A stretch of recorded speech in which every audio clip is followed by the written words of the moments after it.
On Sunday, June 1st, 5 teams departed New York Harbor in the first phase of a new Transatlantic International Monohull Open Classes Association race from New York to Barcelona. The Hugo Boss team will partake in the race before they begin preparation for the start of December's epic 25,000-mile Barcelona World Race.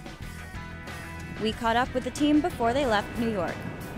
So Ryan, we're here in New York Harbor, sailing around beautiful Manhattan. You're getting ready to go from New York to Barcelona this weekend. Tell me a little bit about preparing for that. Well, you know, the preparation for any long distance race starts a long time before you actually set foot on the boat. You know, we've been, Hugo Boss and their team have been preparing this boat since around January. It's a long process every time. For a transatlantic race, you might spend 3 or 4 months, and for an around the world race, you could spend up to 2 years preparing before you leave. How fast does this boat go? Oh, sailboats are the most fun to go slow on. You know, they're the maximum speed for this boat is something like 36 or 37 miles an hour, which when you're out there and going that fast feels like you're doing about 150 in a car down the freeway at night.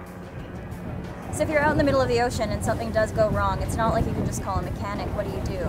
Yeah, you know, we train a lot by working on boats as well as anything else, and part of being a good offshore sailor is knowing how to fix almost everything on the boat. Between Pepe and I, no matter what problem comes up, one of us will have had the experience to deal with it. I work a lot on the rigging and the sails and all that kind of thing, and Pepe does a lot more with hydraulics and the motor and the electricity. And so we have a very complementary skill set, and that just means that when you're out there, you're the pit crew and the driver all rolled into one.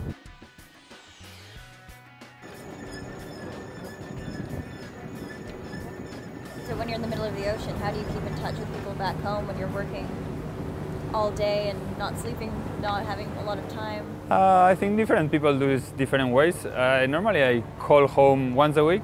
I think once a week is enough.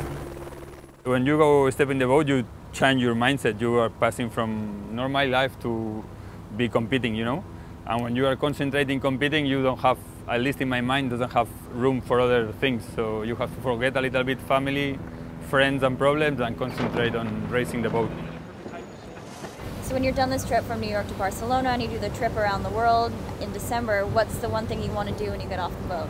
So normally when I step off the boat, the first thing is see the family, and then a good steak is really, really good. To be able to choose something that is solid is good. You can track the race on the Ocean Masters Barcelona to New York website as they make their way across the Atlantic.